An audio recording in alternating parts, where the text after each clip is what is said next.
O genial pintor holandês Pieter Paul Rubens, mais conhecido como Rubens, nos mostra aqui a justiça com os olhos bem abertos, encarando o espectador, como se dissesse: a sentença vai ser cumprida através da espada, já que ela está sendo empunhada com firmeza.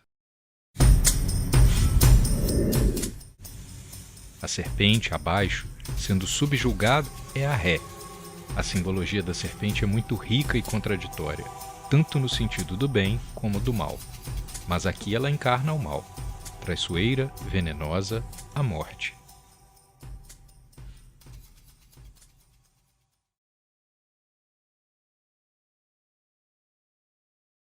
Observe o posicionamento da balança, semi-ocultada, sendo segura ligeiramente atrás de seu corpo. E quase ao lado, um pouco atrás da justiça, está o cordeiro ou ovelha, que aqui é a vítima sendo protegida. A representação simbólica do cordeiro ou ovelha é a fragilidade. Ela é pacífica, cândida, entre outros.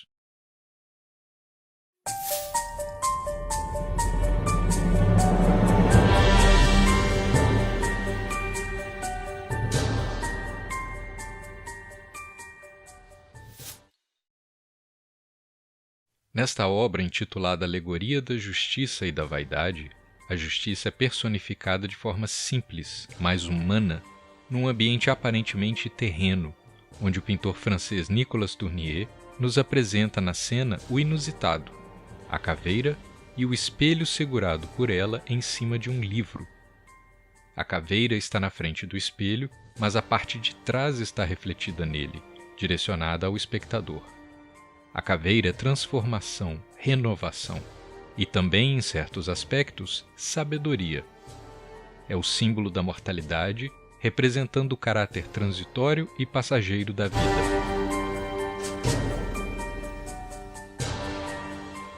Aqui também, o olhar da personificação da justiça se dirige ao espectador, como se estivesse nos mostrando que quando olharmos para o espelho, estaremos sendo julgados e a balança aqui faz o seu papel imparcial pesando os atos.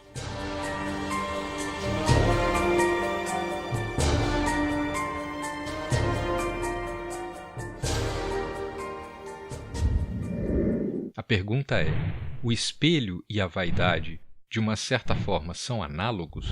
Estaremos mesmo nos vendo? Ou o que veremos é ilusório, porque no fundo somos todos iguais, entre aspas, à caveira? Que por estar em cima de um livro, a aceitação desta condição nos tornaria mais sábios?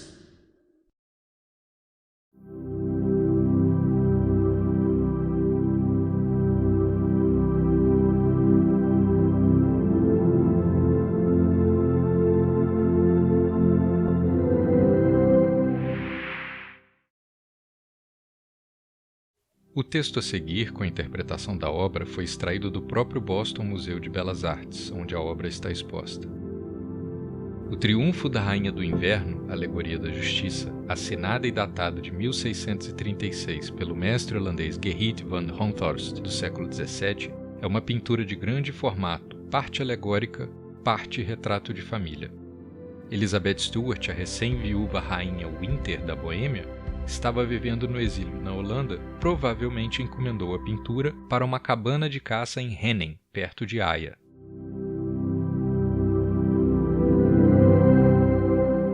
Cetro na mão, Elizabeth senta-se no topo de uma suntuosa charrete puxada por 3 leões que representam a própria encarnação do poder e da justiça. Ela está cercada por seus 13 filhos, alguns vivos, alguns mortos. Entre estes últimos está seu filho mais velho, Frederick Henry, que aparece no canto superior esquerdo com seu pai, o falecido rei. Ambos seguram ramos de palmeiras, símbolo da vitória, e representa eventual triunfo da verdade, e são banhados por uma luz celestial dourada.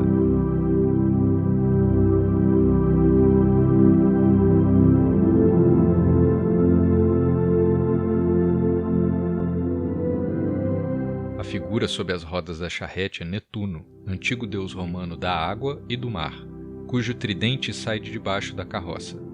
Ele está recebendo o devido. A pergunta é: por quê?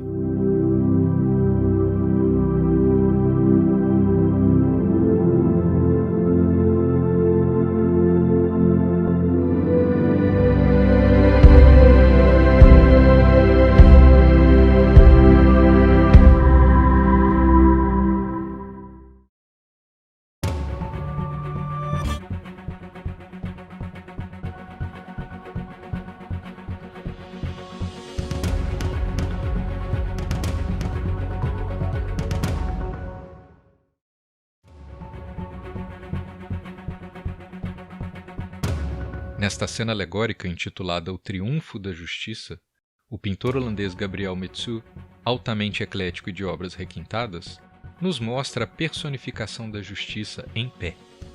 Há interpretações no sentido de que, quando nesta posição, invoca a própria deusa da justiça, e quando sentada, está no exercício da jurisdição. Todavia, isto não quer dizer que, estando nesta segunda posição, não possa estar em consonância com a manifestação divina, conforme podemos observar em outras obras. Do seu lado esquerdo, um querubim portando a cornucópia, símbolo da prosperidade e abundância, e ao centro, um outro querubim está coroando-a. Ela está com os olhos vendados, e aqui abrimos um parêntese. Se observarmos todas as obras apresentadas até aqui, raríssimas vezes veremos as vendas nos olhos, salvo uma obra anterior, quando foi comentada amplamente, onde aparece o tolo colocando a venda nos olhos da justiça, do pintor Albert Dürer. A venda é para mostrar que não se favorece ninguém. É para não ver a quem se julga, mas sim os seus atos. Atos estes que já foram pesados na balança e a sentença proferida, pois a espada aponta para o homem ou o réu deitado. Junto a ele, um mensageiro alado, mas está de pé, e porta um escrito supostamente descrevendo os seus delitos, e triunfante está a justiça sobre o réu.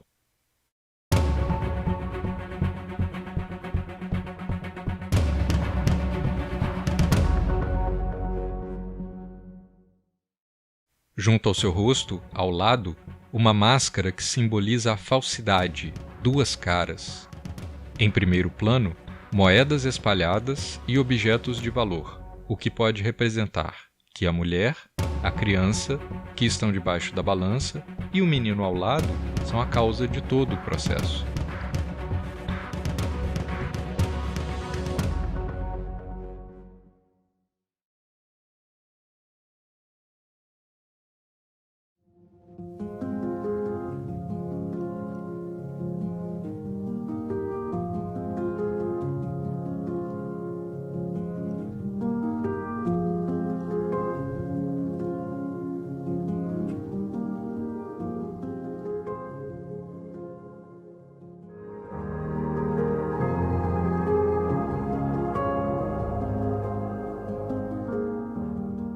Com seu semblante e olhar reflexivo, toda envolta por um manto vermelho, a justiça aqui está entre a prudência e a paz, portando seus atributos tradicionais, a balança e a espada.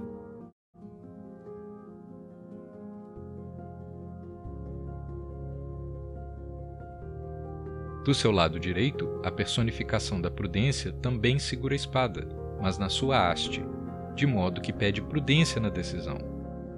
A sua expressão, com a cabeça pendendo para o lado e o seu olhar, claramente nos diz: não é necessário usá-la.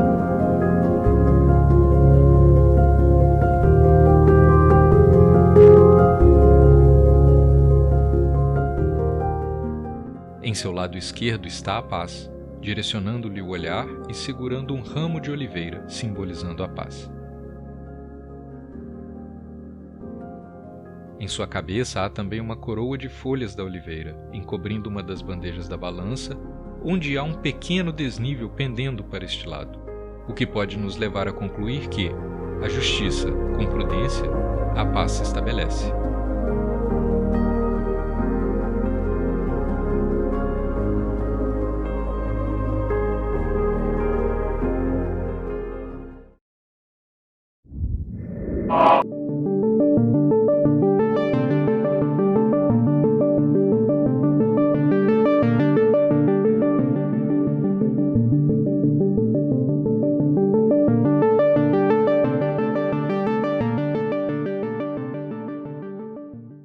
De todas as obras pictóricas pesquisadas até agora com os símbolos da justiça, este afresco de Luca Giordano, Alegoria da Justiça, talvez seja um dos mais ricos nesse aspecto.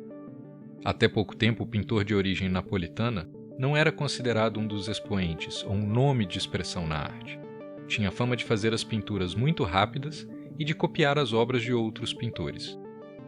Mas só recentemente, 4 ou 5 séculos depois, é que os seus trabalhos foram reconhecidos e, sem dúvida, a exuberância simbólica impressiona. Na cena geral da obra, vemos a princípio 3 níveis. Em cima, a natureza divina, no meio, a natureza humana e abaixo, a natureza animal.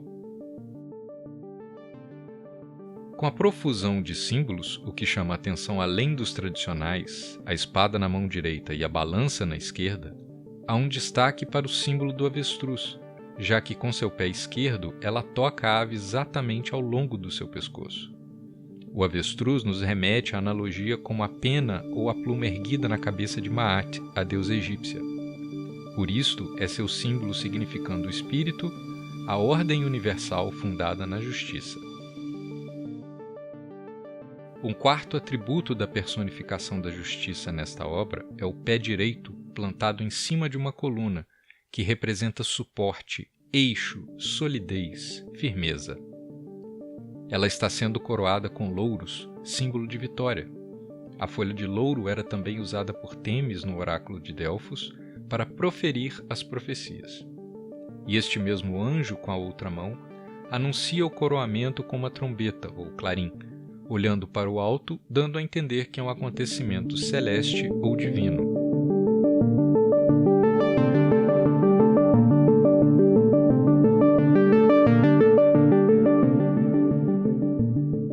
Ao alto, à esquerda de quem olha, outro anjo, agora este com uma tocha que é análogo ao fogo, representa o conhecimento, o saber, a luz, a verdade, a transformação, regeneração e purificação.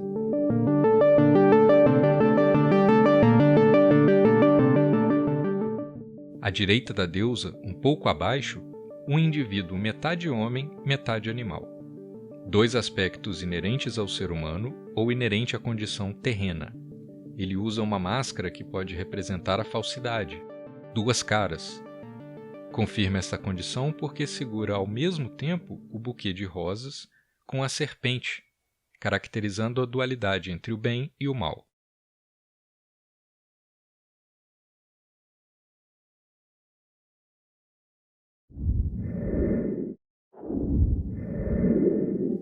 Outro símbolo que está presente na cena é a cornucópia, símbolo de abundância e prosperidade.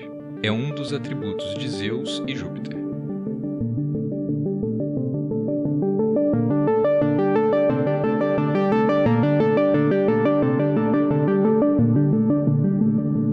subir ao alto, mas junto à justiça, é um querubim. Ele porta o feixe de Lictor, símbolo de origem etrusca usado pelo Império Romano, associado ao poder e autoridade. Era então denominado Fasces Lictori, por ser carregado por um lictor, o qual na Roma antiga, em cerimônias oficiais, jurídicas, militares e outras, procedia à passagem de figuras de suprema magistratura, abrindo caminho em meio ao povo.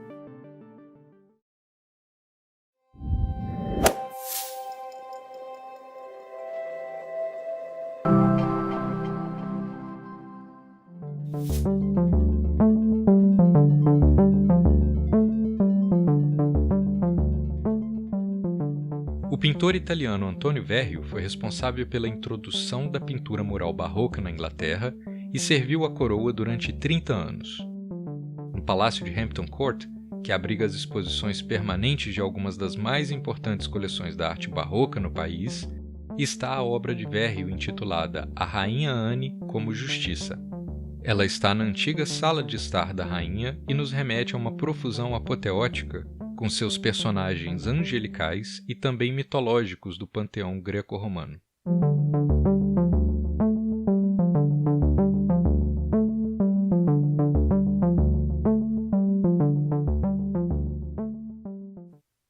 Aqui vemos a rainha Anne sendo homenageada como a deusa da justiça. Ela está sendo coroada pelos deuses de origem romana, Britânia e Netuno.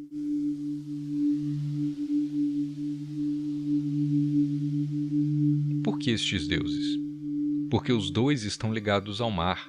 Britânia é um termo antigo para a Grã-Bretanha, que é uma das muitas ilhas que abrange a maior parte do Reino Unido, onde a Inglaterra faz parte.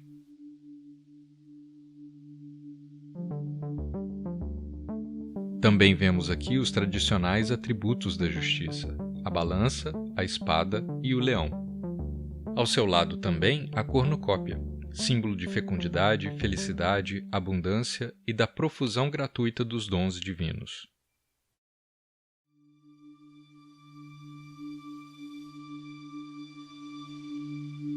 Ao alto, 3 anjos, um com a trombeta, anunciando que é um evento ligado ao divino, o outro com um ramo de oliveira simbolizando a paz, e o terceiro de ponta cabeça em direção à rainha, envolto numa bola de luz.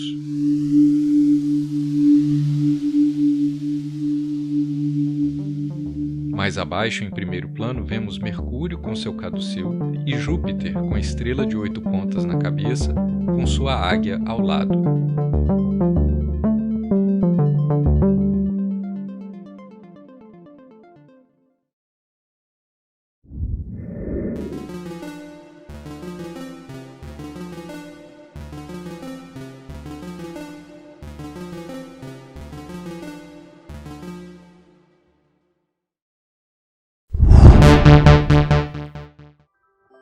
Esta obra faz parte do acervo e está exposta no primeiro andar da Sala 19 do Museu do Louvre, em Paris.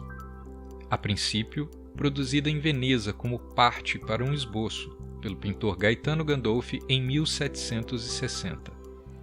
Aqui, a personificação da justiça está sentada sobre a orbe e, de novo, vemos a tradicional espada na mão direita e a balança na mão esquerda. A mão esquerda de Deus é tradicionalmente associada à justiça. Mas há um detalhe em relação a esta balança: o querubim. Este segura a haste do lado direito de quem olha, no lugar de uma das bandejas que parece na cena não ter serventia. Mas mesmo assim, a balança se mantém em equilíbrio, não pendendo para nenhum dos lados. Segundo Jean Chevalier no Dicionário de Símbolos, na hierarquia celeste, os querubins pertencem à ordem superior. Caracteriza-se em sua conformidade com Deus pela massa de conhecimento, ou seja, pela efusão de sabedoria. Outro detalhe: se observarmos atentamente do lado esquerdo, a partir da personificação da justiça, junto ao querubim e à balança, o que parece ser uma nuvem nebulosa, na realidade não é uma rosa? símbolo este universal que encontramos em diversas culturas, religiões, sociedades secretas e nas várias áreas do conhecimento?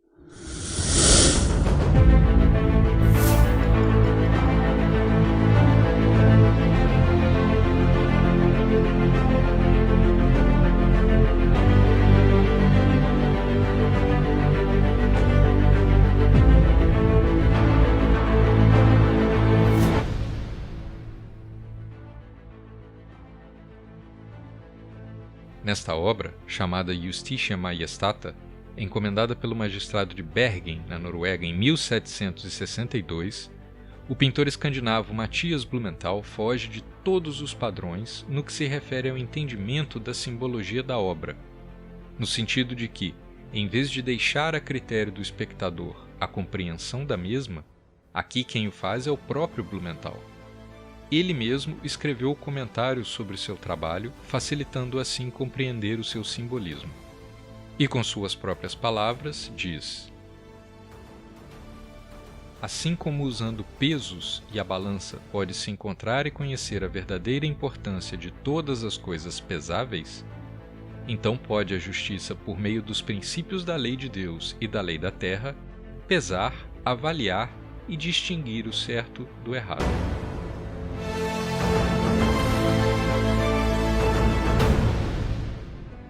Primeiro, acima de tudo, está a providência, os olhos de Deus, ou o olho que tudo vê, em um triângulo equilátero invertido.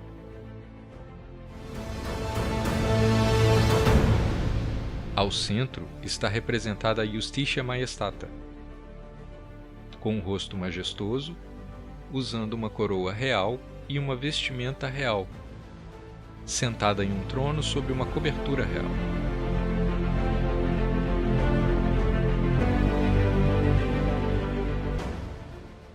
O cetro na mão direita e a balança na mão esquerda.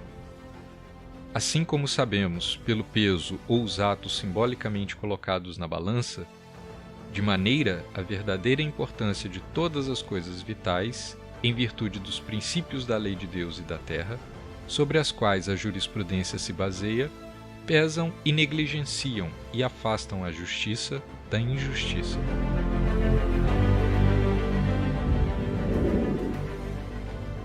O olho irradiado, o olho da justiça, na altura do externo, concebe que o mesmo, sem a percepção da pessoa, é o único que vê o que é certo e errado, porque o olho da justiça é o olho de Deus.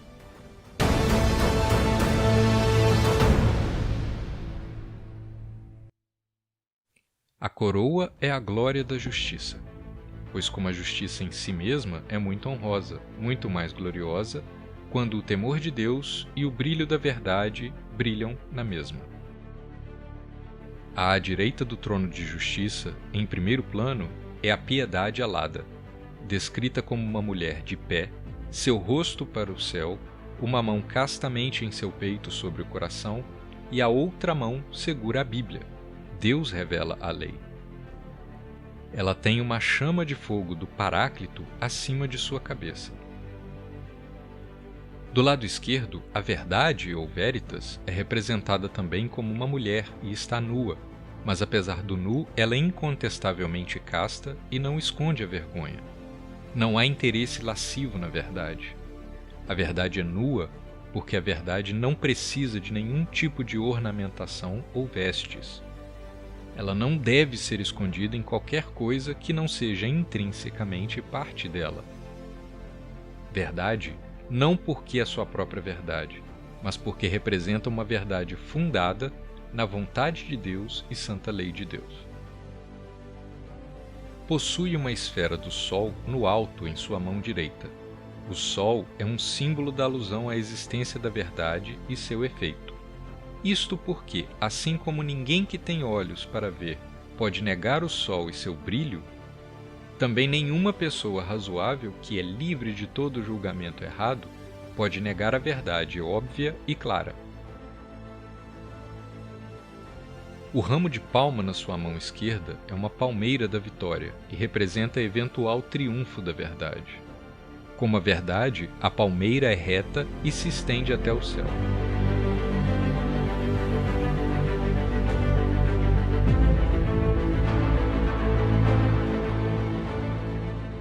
Em ambos os lados da Justitia estão os gênios da justiça. Estão destinados a mostrar os frutos da justiça. Um porta a cornucópia, símbolo da abundância, que distribui seus bens derramando frutas, milho, flores, fitas, coroas, tesouros e ouro. Indica a felicidade das pessoas que prosperam sob justiça. O outro gênio da justiça é de semblante triste e tem a espada para separar o bem e o mal. Em seu outro braço detém os instrumentos de punição que a justiça por vezes exige para ser cruel e injusta.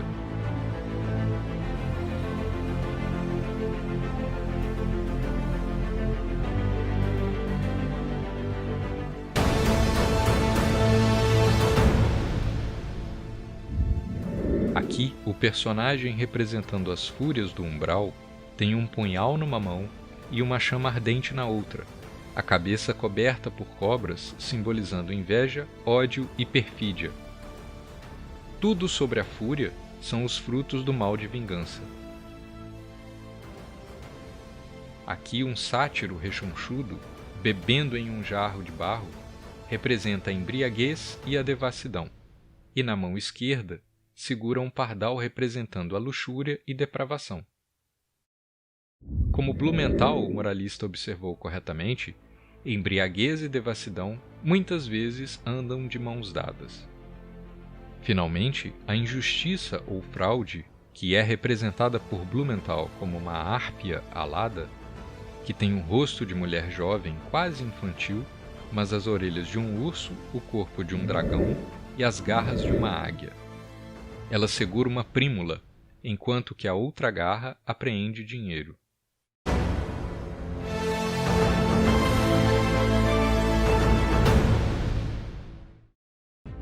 O que esses símbolos representam? Blumenthal explica: uma pessoa injusta e fraudulenta oprime e despreza tudo o que é justo e razoável.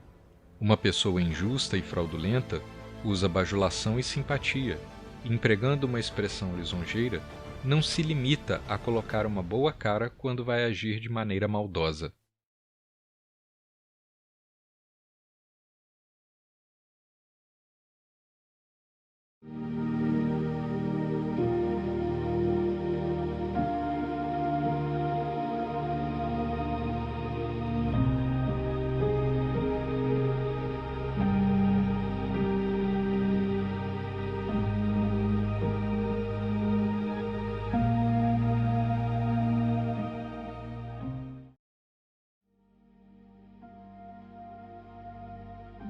Sir Joshua Reynolds nos mostra nesta sua obra por que é reconhecido como um dos grandes expoentes geniais da pintura.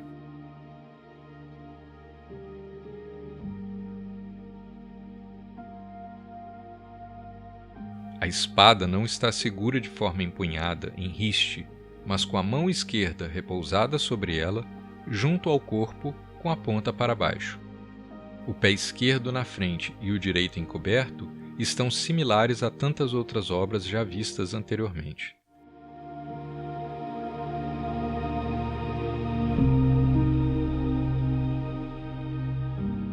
Mas agora o ponto-chave da obra. Se observarmos o posicionamento da balança, ela está na altura da cabeça. O fiel está totalmente para o lado direito a partir dela, e a balança continua em igual equilíbrio. O braço direito que a segura faz uma leve sombra nos olhos, substituindo a tradicional venda, mas eles estão abertos.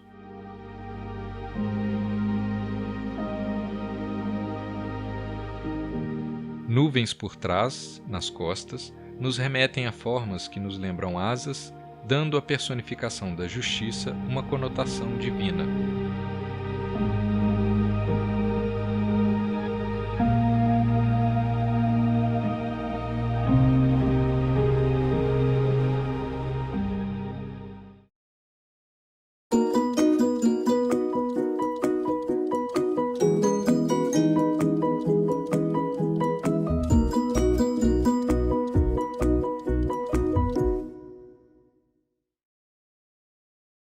família Dalla Rosa Prati era composta por homens do direito e políticos, e esta obra faz parte do acervo do palácio que leva o mesmo nome da família em Parma, na Itália.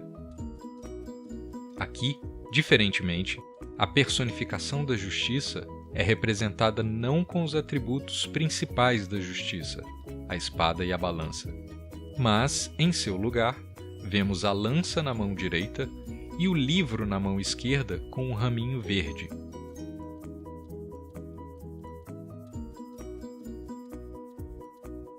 A intenção aqui do pintor italiano Domenico Muzzi foi representar a deusa da justiça como a deusa Atena, também conhecida como Palas Athena pelos gregos e Minerva pelos romanos, deusa da sabedoria, da guerra, das artes, da estratégia e da justiça. Um atributo conhecido de Atenas, Minerva, é a lança, e segundo Jean Chevalier, a força expressa pela lança fosse antes a da autoridade pública que a da pessoa humana. É por isto que a lança ocupava um lugar simbólico no que concernia ao direito. Ela protegia os contratos, os processos, os debates. Na mão esquerda porta o livro, mostrando que tem o conhecimento, a ciência, a sabedoria.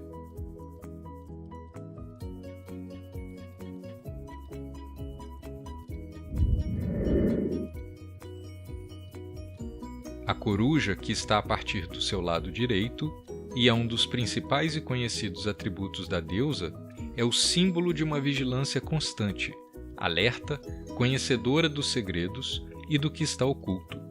É a reflexão que domina as trevas. Voltando à deusa, o capacete mostra invulnerabilidade e potência, e em seu peito, a imagem da Medusa incrustada no escudo.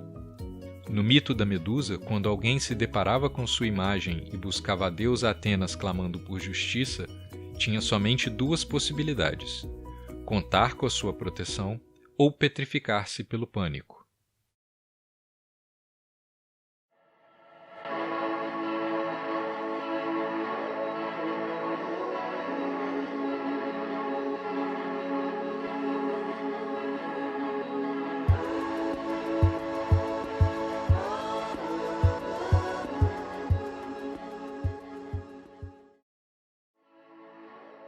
Eugène Delacroix, também considerado um dos gênios da arte, foi um pintor de origem francesa e fez parte do movimento do romantismo no século XIX.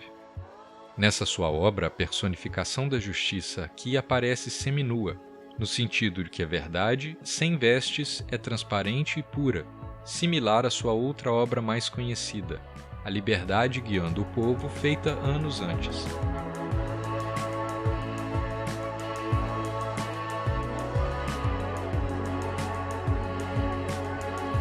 Debruçada sobre os livros, nos dois braços vemos braceletes com os símbolos da Lemniscata, ou o 8 de forma horizontal, que representa o infinito, e também o arcano 8 das cartas de tarô, representando a justiça.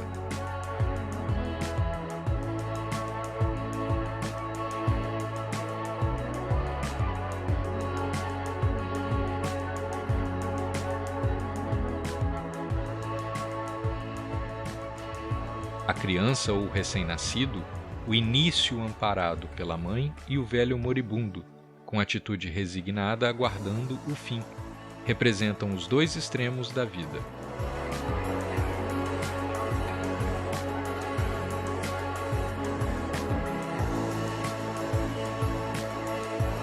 Na sua mão direita, o que parece ser um pequeno cetro, ela o segura como se fosse um pincel e estivesse a pintar, onde o cenário e o estúdio se fundem.